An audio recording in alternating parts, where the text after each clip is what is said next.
It's not an accident that the axiomatic Western individual is someone who was unfairly nailed to a cross and tortured. It's like, yes, right, exactly. So what do you do about that? Well, I thought about that for a long time too. It's like, well, you don't get together in a damn mob, because all that does is allow you to be as horrible as you could possibly imagine and suffer from none of the consequences. That's a bad idea. So how about we don't do that? Well, there's a deep idea in the West too. It's like, pick up your damn suffering and bear it and try to be a good person so you don't make it worse. Well, that's a truth. You know, I read a lot about the terrible things that people have done to each other. You just cannot even imagine it. It's so awful. So you don't want to be someone like that. Now, do you have a reason to be? Yes! You have lots of reasons to be. God, there's reasons to be resentful about your existence. Everyone you know is going to die. You know, you too. And there's going to be a fair bit of pain along the way, and lots of it's going to be unfair. It's like, yeah, no wonder you're resentful. It's like, act it out and see what happens. You make everything you're complaining about infinitely worse. There's this idea that hell is a bottomless pit, and that's because no matter how bad it is, some stupid son of a bitch like you could figure out a way to make it a lot worse. So you think, well, what do you do about that? Well, you accept it. That's what life is like. It's suffering. That's what the religious people have always said. Life is suffering. Yes. Well, who wants to admit that? Well, just think about it. Well, so what do you do in the face of that suffering? Try to reduce it. Start with yourself. What good are you? Get yourself together for Christ's sake, so that when your father dies, you're not whining away in a corner, and you can help plan the funeral, and you can stand up solidly so that people can rely on you. That's better. Don't be a damn victim. Of course you're a victim. Jesus, obviously. Put yourself together. And then maybe if you put yourself together, you know how to do that. You know what's wrong with you, if you'll admit it. You know there's a few things you could like polish up a little bit, that you might even be able to manage in your insufficient present condition. And so you might shine yourself up a little bit, and then your eyes will be a little more open, and then you can shine yourself up a little bit more, and then maybe you could bring your family together instead of having them be the hateful, spiteful, neurotic, infighting batch that you're like doomed to spend Christmas with.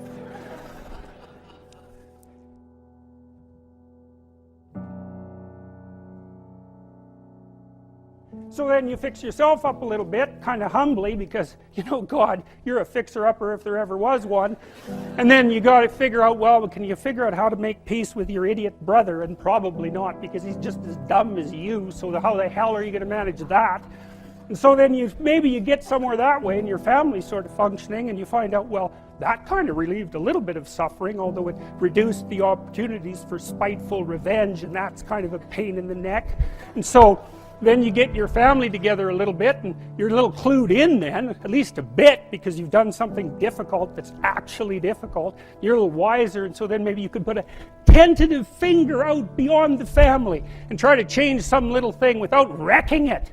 It's like, our society is complex, and we teach our students that they could just fix it. It's like, go fix a military helicopter and see how far you get with that. It's like, what are you going to do? You're like a chimp with a wrench. Whack!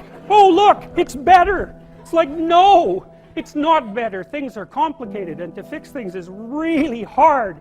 And you have to be like a golden tool to fix things, and you're not. So, and that's the other message of the West. It's like, how do you overcome the suffering of life? And I'm not saying it's only the message of the West. How do you overcome the suffering of life? Is be a better person. That's how you do it. Well, that's hard. It takes responsibility. And I think, you know, if you said to someone, you want to have a meaningful life? Everything you do matters. That's the definition of a meaningful life. But everything you do matters. So you're going to have to carry that with you. Or do you want to just forget about the whole meaning thing and then you don't have any responsibility, because who the hell cares? And you can wander through life doing whatever you want, gratifying impulsive desires for how useful that's going to be, and you're stuck in meaninglessness, but you don't have any responsibility. Which one do you want? Well, ask yourself, which one are you pursuing?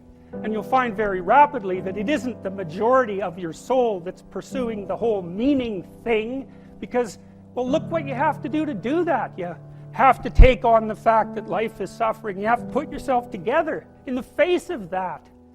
Well, that's hard. Christ, it's amazing people can even do it. I'm stunned every day when I go outside, and it isn't a riot with everything burning.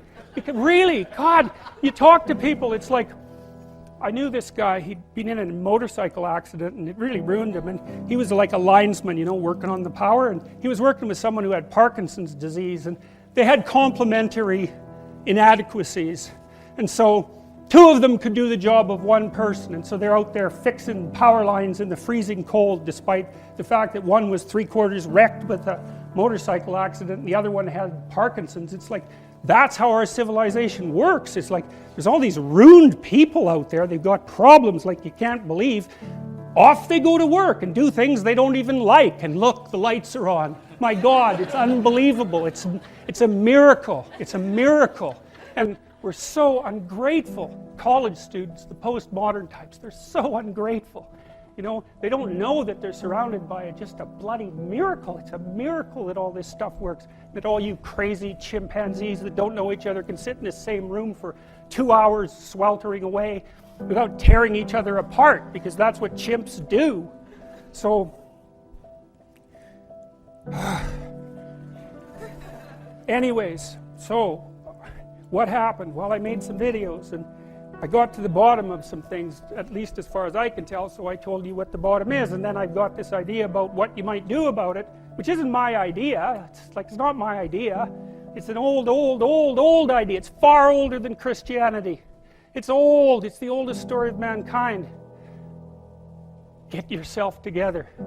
Transcend your suffering. See if you can be some kind of hero. Make the suffering in the world less. Well, that's the way forward, as far as I can tell, if there is any way forward.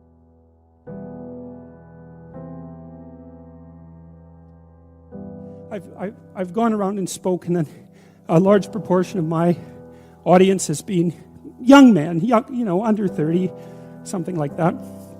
And I've spoken to them a lot about responsibility.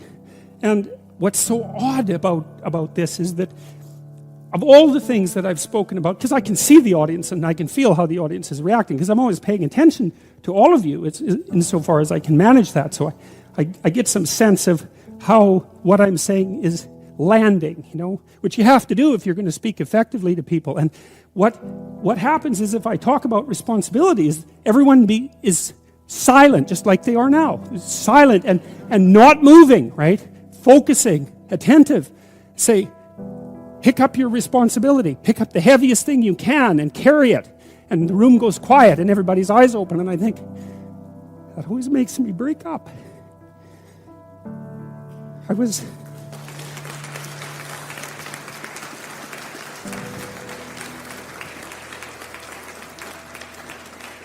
don't know why. I was speaking to an English journalist today who was going to write an article in Spectator magazine, and I was talking about this, and at the same point in the discussion, I had the same emotional reaction. I don't really understand it.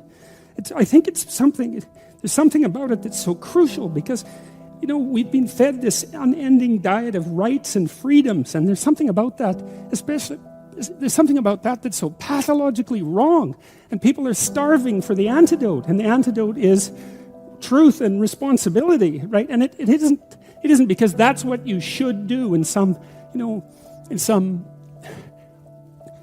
I know better or someone knows better for you what you should do sense. It's that's the secret to a meaningful life, and without a meaningful life, then all you have is suffering and nihilism and despair and all of that, and self-contempt, and that's not good. And so it's necessary for men to stand up and take responsibility, and they all know that, and are starving for that message. And the message is more that that's also a good thing to stand up and take responsibility, because you're cursed so much now from when you're young with this notion that your active engagement with the world is part of what is destroying and undermining the planet and adding to the tyranny of the social systems. It's like, how about not so much of that, hey?